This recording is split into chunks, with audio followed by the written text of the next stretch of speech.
Is Lost Ark doomed in the West? Why I care. Turn it down a little bit. That's a nice place, goddamn. Greeting, comrades. Time has come for another video. Well, my regular viewers are probably upset now because I'm beating the dead horse once again. Never over. Because I have made videos like that before with absolute negative nuclear backlash. A lot of fun and reignite my passion for MMO. Okay. I want this game to success and become one of the big three in MMO market. Unfortunately... Oh, come on. You gonna do Path of Exile like that, man? What the fuck? What?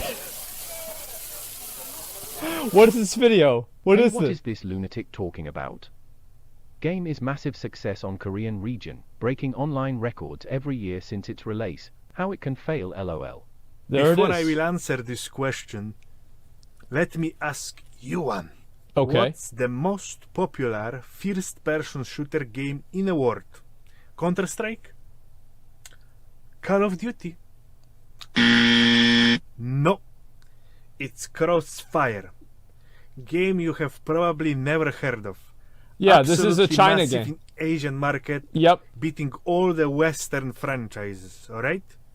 By the way, Crossfire was developed by Smilegate, what is also a Lost Ark developer. Oh, wow. Well, that's good. If you... Wow. Okay. What is this, Maple Story? The fuck is this? Ooh. Ooh.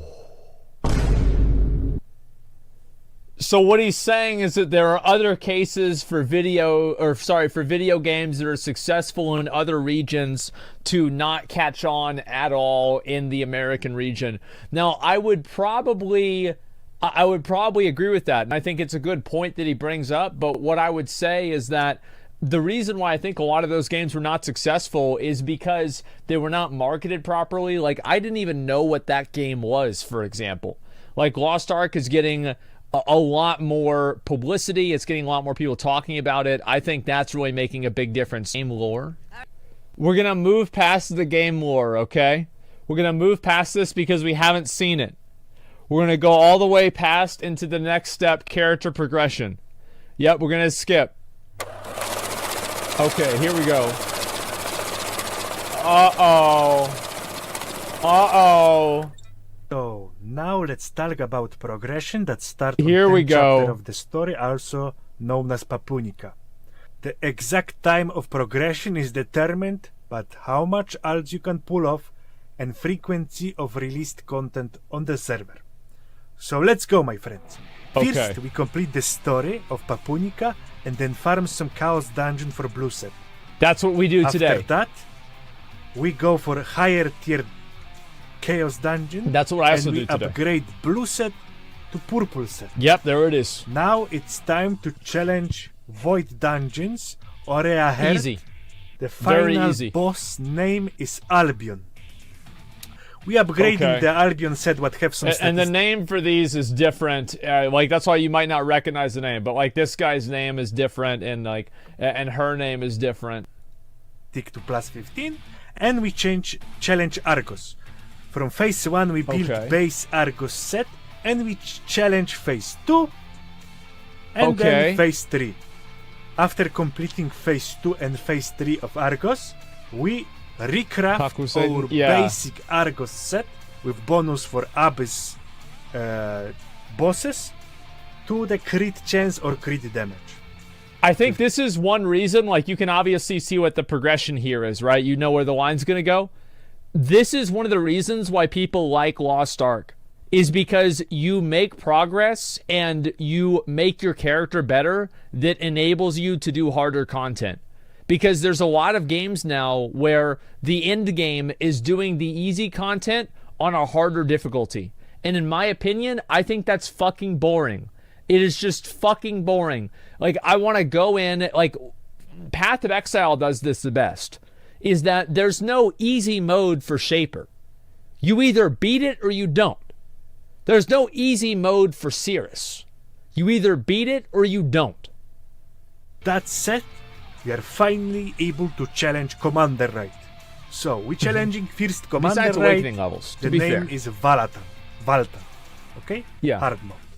After Valtan hard mode is complete, we complete some parts of the red set, and we challenge next Commander Right. It is name is Commander of Lost-Biakis.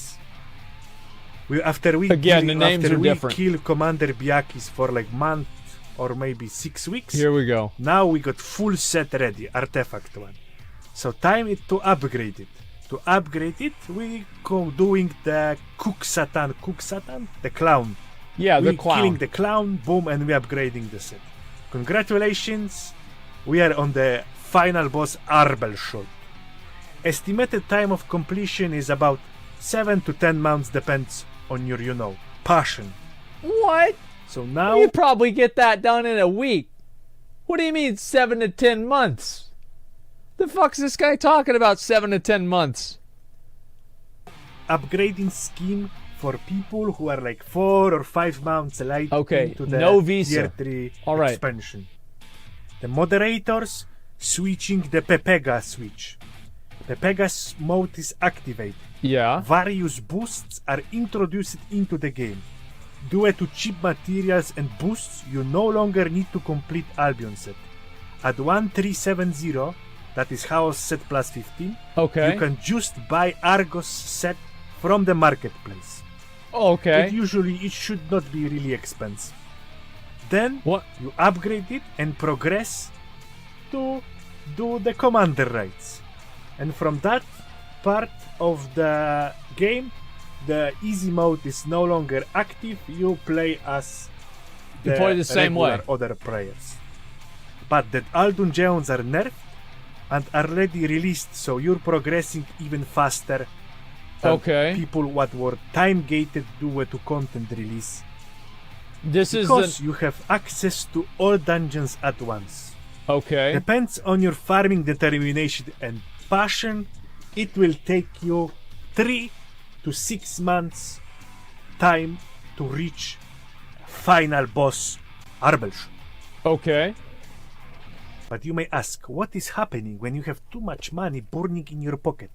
So Well, I'll say this, like 4 to 6 months of content is really good. Like, yeah, 4 to 6 months content, that's great. Yeah, all right. So what happens if you have real money? I'm here to tell you. First, you're going to Papunica, you do the story quest, you boost. Then you Okay. do house dungeon.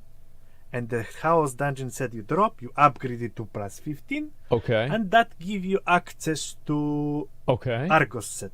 You Okay. buy whole Argos set, Okay, with real you money? upgrade it to plus 25. Yeah, with real money. You Okay. go sprinkle some gems on top. You buy the gems with real money. Okay. And congratulations, you finish the game. You have access to all dungeons. And this Argos set may not have the best statistics, but your raw upgrade and numbers kill everything. And it take you 1 day. Hehe. So guys, I don't know if people know this, but if you have a Amazon Prime account, it's 1 day. So we spend 1 day doing endgame, then we're done. Then we go back to WoW and we can farm Korthia dailies. Fuck yeah. Awesome. Yeah, thanks to all the subs. How much would this cost? Hopefully less than $1,000.